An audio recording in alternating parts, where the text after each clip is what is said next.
Hello, hosts and travelers. Welcome to the podcast Hosting Your Home. Each week, around the world, millions of guests stay in other people's homes using the Airbnb platform. Debbie Herder looks for stories that come from these connections. Listen in as we hear stories that teach us the human side of hosting your home.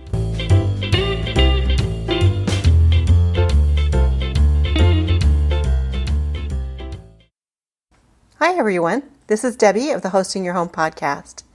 There is a story behind the following interview that gives me a thrill to be able to talk about. I won't go into all the details because it's in the podcast in a bit more detail than I had planned. I generally prefer not to talk very much in our podcast episodes because I want you to hear from the guest. However, he comes to us in such a synchronistic way that I felt the story was fun to tell. Joseph Michelli is a national best-selling author and a renowned motivational and TEDx speaker. He's also a really nice guy. His newest book, The Airbnb Way, is informative and extremely well-researched. He explains Airbnb in a way that is understandable and refreshing. He also mentions a number of our Portland hosts. Through a series of synchronicities, Joseph came to Portland to launch his book and to be the keynote speaker for our most recent host-to-host fundraising event called HostFest 2019. Let's hear from Joseph. So I first want to just say thank you so much for being here, Joseph. Are you kidding me? I am the one who's got to do the thank you. Oh my gosh. Right. Yeah. I've been nervous about this. I didn't realize what a celebrity you are. And I'm thinking, holy cow, here we are doing this. I'm grateful. I'm so grateful. If I'm a celebrity, the world is in deep trouble. That's all I can say. If this is what it takes to be a celebrity today, anyone can do it for sure. Well, I have been doing my homework, and I'm just so impressed with all of the things that you've done. And I have read the book now, The Airbnb Way, cover to cover. The first time that I got that, in fact, do you believe in synchronicities? I do. I completely believe in it. Okay. I have just a little story to tell you. Okay. I was getting ready to, like 5 or 6 months ago, I connected with this venue downtown that does fundraisers for nonprofits. And I thought, I'll give it a shot. I was looking for a venue to have something. And I connected with them, and they told me, okay, that we qualify for it. So how cool is that? Right. And that was probably in like June or early July. Mm-hmm. And then I had company through the summer, and I didn't get anything planned. And by August, I'm thinking, holy moly, I don't know if I can pull this off. Mm-hmm. And I had just made a decision to postpone our event. So I connected with the venue, and I asked them if I could reschedule to April or something like that. And they said, no, you can't Not reschedule. what you were expecting or hoping for. Right. They said, you are a 501c6, and it turns out that we only do this for 501c3s and only charitable organizations, not trade associations. Right. And so you need to either use it or lose it. Wow. And so I was at our beach house in Seal Rock, just thinking constantly, what could I do? Is there something simple that we could do and still have something that's professional, that honors our hosts and right. and would do what I wanted to do? And I was brainstorming with some friends and talked to 3 or 4 people and had a few little balls in the air. And I had just decided, in fact, I had told the board I wasn't going to do anything, that I was going to postpone it. Right. And then when we found out we couldn't postpone it, and I was doing this, a letter came from your office, an email came from your office with the link to your book. Mm-hmm. And it's been a year. So I just kind of forgot about it. And well, thanks, Debbie, for forgetting about it. No, I'm kidding. I'm glad that when we did reacquaint ourselves, it was a good time for you. It was a miracle because I looked at the book and I started reading it, and I got really excited, and I shot off that email thinking, oh, this is really crazy. And then you said you would come. Yeah. Well, I committed to it when Oh we my started, so we gosh. weren't going to backtrack on that on our But you side. had, I looked it up before I came here. That was August 29th. Right. A month and a half later, and here we are. Yeah. So because of you being here, I was able to, I don't generate the momentum or the, I don't know what, but There was the just alignment. It was whole meant to task be. force came together. There's Yeah. all of these people have been working to get this moving, and we're going to have Here a we are. function tomorrow. Yes, how exciting. and you're I'm excited here. about it. Yeah. This is so cool. Good to be here. So, to talk about the book, why Airbnb? This is a really simple answer, though it'll probably take a few words. In 2008, I had just written a book about the Ritz-Carlton Hotel Company. And I've worked in this space of trying to improve human experiences through business for a long time. And so at that time, the focus on the Ritz-Carlton was because it was the premier hospitality player. They were facing some interesting challenges. In about 2008, they were realizing the brand was a little tired and a little stuffy. So even though the service was incredible, it was a bit pretentious for a modern traveler. So if you went to a Ritz-Carlton in that period of time and you wanted a beer in the bottle, they would have said, no, we only serve beer in a glass. So very elegant hospitality, but a little off-putting. And travelers had changed. They no longer wanted to just travel to elevated experiences that look like country clubs in their backyard. They wanted a sense of place. And we talked about it as scenography, it's sense of place, right? So that was 2008. So while I'm writing this book, talking about transitions in traveler experiences, there's three guys, with 2 air mattresses or 3 air mattresses and uncooked Pop-Tarts, and they are doing their own thing to revolutionize the experience of travel. And here we are now 11 years later, and Airbnb's valuation, as I sit here today, is about $38 billion. If you look at the valuation of the Marriott Corporation, which is the parent corporation for the Ritz-Carlton, it's approximately $41 billion. And they have a lot more property that they actually own as opposed to simply facilitating a marketplace for people like yourself. So for me, it was a no-brainer that the world has changed yet again. We're on another click in the lever here. And because of that, we need to tell the story of a 21st century customer experience provider, which is what Airbnb is. And really it is a story of time immemorial, right, of people opening their homes to other people, but having an easier marketplace to do that now. And that is your specialty, isn't it? It's the people aspect of it. I haven't had a chance to read your other books, but I looked through some of them. No. Right. But that's your focus is the people aspect. Yeah, I think that increasing. I've always been a believer that the ultimate reason we're on this planet is to serve one another, right? So that's a fundamental philosophical belief of mine. I also have seen in business that people who serve well end up doing the best in the long run, though many people don't get that and they just try to serve themselves over the short run. So I believe that, and it's what I try to advocate for in business. It's increasingly more challenging today with the amount of technology that makes service so self-serve. And undeniably today, we need to know when to have the technologies available for self-service, but also we need to have people ready. Yeah. Ready to touch lives as only Airbnb hosts can do, as only great service professionals can do.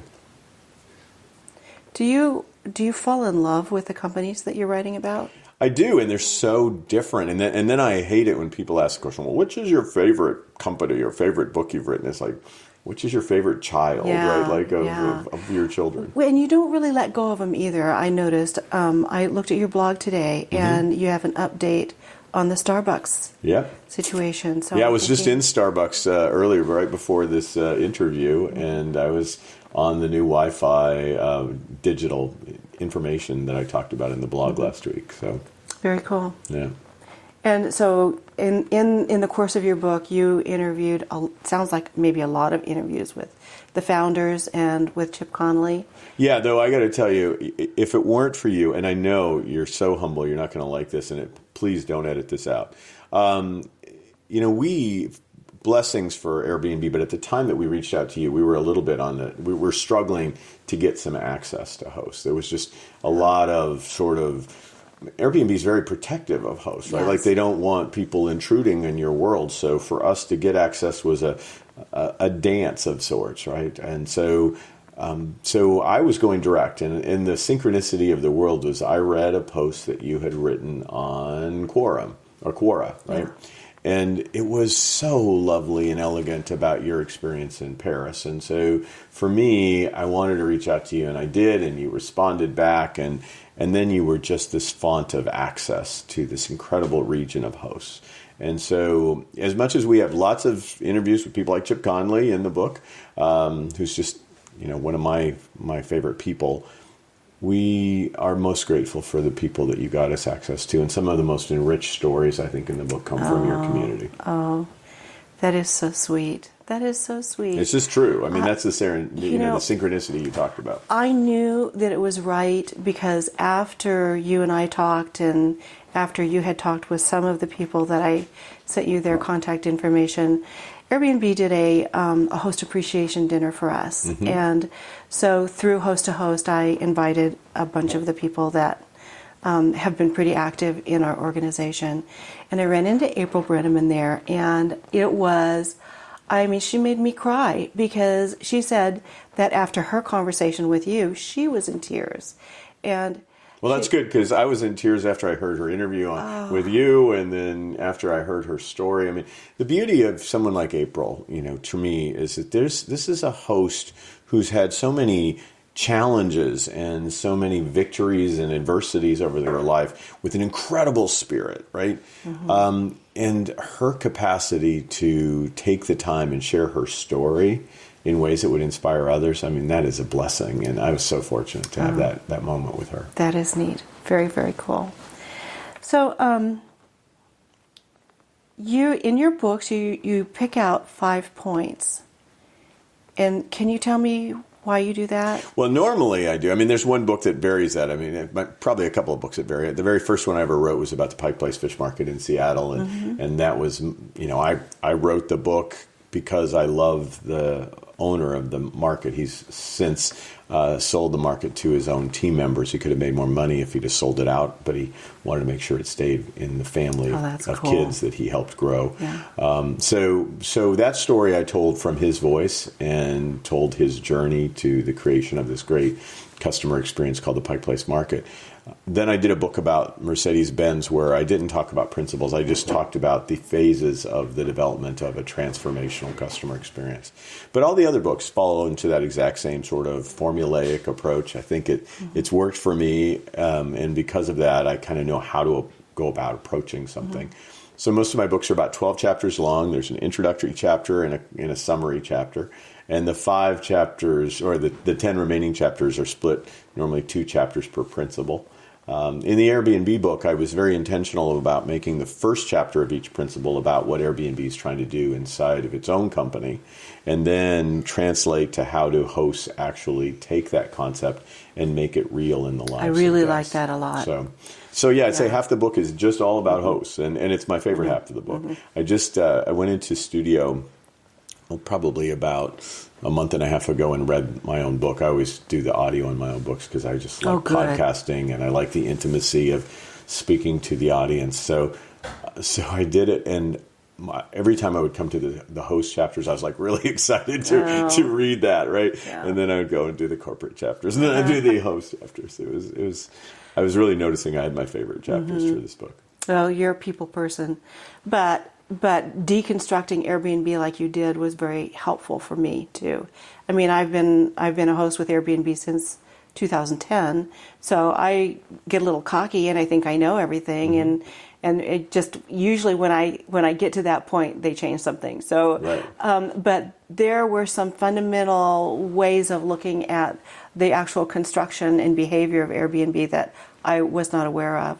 Yeah, I think at a large scale level, having worked with brands like Starbucks and Howard Schultz, the benefit that those companies have is that everybody who represents a brand is an employee, with a few exceptions, right? In Starbucks, there are exceptions in airports and supermarkets. Those employees are, owned by those folks, if you will, and they don't get a paycheck from Starbucks. But otherwise, if we can't inspire you to be the barista who communicates the Starbucks experience. Over time, they can encourage you to take employment somewhere else where you're better suited, right? I mean, they have that control. Right.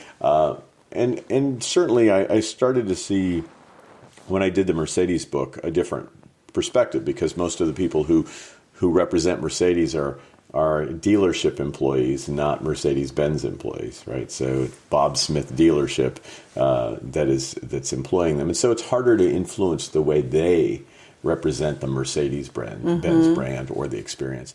Now let's go to Airbnb, and you're on the entire other side of the planet, yes. right? I mean, many people who are Airbnb hosts are they're property managers, and they have their own business, and they don't necessarily want to do anything the Airbnb way. They just want to use the platform to list their properties. Other people have no sense of being in business at all. They're just listing a room to make enough money to pay the rent, and they don't see themselves as business owners. They don't see themselves as representing Airbnb in any stretch of the imagination. But a lot of people who are entrepreneurs in this space of letting out their properties to other folks, they really are buying into an overarching philosophy that Airbnb is trying to communicate around belonging, around creating this world where anyone can belong anywhere. And I think that was striking to me, how effectively Airbnb has communicated that out into the space of hosts, and how hosts have perpetuated it with one another. Well, Airbnb is the only platform that actually gets involved in the government. So in our own situation here in Portland, they would go to the city hall. They taught us how to talk to, I've had a couple of trainings with them on how to talk to the press and, various things like that they're present. VRBO, Expedia is not. Right. Flipkey has never been. Yeah. So, that's part of it, is that we see them being involved, and we see that they're caring to a certain extent, as much as they can, but the bigger they get and the more they change, it's a little threatening. Sure. No, and I think I write books about the essence, the good essence of brands, for us to aspire to try to grab onto that. Yes. Having been involved with Starbucks, they've had their moments, right? And some of the best of Starbucks is really different than some of the worst of Starbucks. And the same could be true about any brand that I've ever written about. I'm just not the guy who writes the books about what's wrong with the Starbucks machine, or what's wrong with Airbnb, or what's its effect on property values. That's just not my thing. My thing is what is right about the way they try to inspire people to be their best self, and what's right about the hosts who, when they do it super well, change people's lives and take strangers and make them into friends. I mean, I can tell you that the final chapter of my book, which is about a host group in Florida, that not only did I have an incredible experience at, but I brought my team to before, as we were celebrating the completion of the book, and they had an incredible experience. So I guess Danville? Yeah, Danville. I mean, those kinds of hosts, for me, I'm touched. I'm a better person because I stayed at Danville, right? And I think Dan and Debbie, who are Danville, are better people because they host. And so that's the thing I want to get out. I mean, we are all hosting all of the time in our lives. You're hosting this interview, even though we're in another host's home doing this interview, right? That host hosted us to be here and allow us to do this interview here. We're all hosting. There's hosting on top of hosting going on in our society. And if you don't get that, then you think you should be hosted all the time. And you treat the world from a vantage point of serve me. And I think there's way too much of that going on so many different levels of our society, that may this book inspire more people to just check their ego at the door, humble themselves, and in the process of serving others, they will be served. That's lovely. It's kind of the way it is, really. And that's what you learn from Airbnb hosts. Yeah. And and as you said, the hosts perpetuate it. So as we have grown with our own city regulations, and we have put host to host together, the city is finally discovering that we really mean what we say when we tell them that we are the ambassadors for Portland. We are the ones that represent this city. And in doing that, we find that we love what we're doing as well. Yeah. Not just that we love our homes and we love our guests, but we see now our city through different eyes. Yeah. And it all brings this cohesive action and behavior. Yeah, I'll share from a host community in Rome where they would tell me that they would come together as a host community, and they would talk about businesses in the area that weren't being good stewards of guests. So if a restaurant was ripping off Airbnb, guests, they would collectively approach that restaurant and say, this is not a way to be hospitable in our city. Whoa. And it was just this sort of sense of, not only were they ambassadors, but they were kind of policing bad hospitality or bad profits that were taking place in the city and giving tourism a bad name in certain parts of the area. I just thought it was fascinating that they had kind of taken on this sense of, we are responsible for trying to encourage others to raise their game here. Wow, that's great. Well, you have answered all the questions that I had for you. I could continue to go on, but is there one thing that you would like for people to take away from your book other than what you've already said? Yeah, no, I think I would hope that this would be a book that you could read to understand a business. Yeah, that's kind of what, there's a business name on the front, but that you could give to anybody who's trying to be successful in service. That you could think about what it takes to execute responsive service and service that's consistent and all the basics of service, and then that service with heart element as well. So all the operationally excellent things you need to be a service professional, and then understand how you have to anticipate needs of others, how you have to be able to connect with people on an emotional level, not just on a practical transactional level.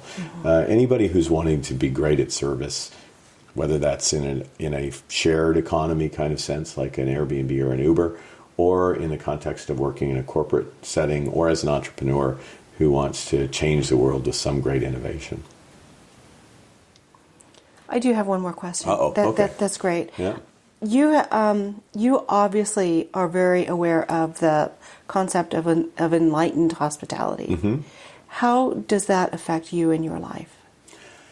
Wow.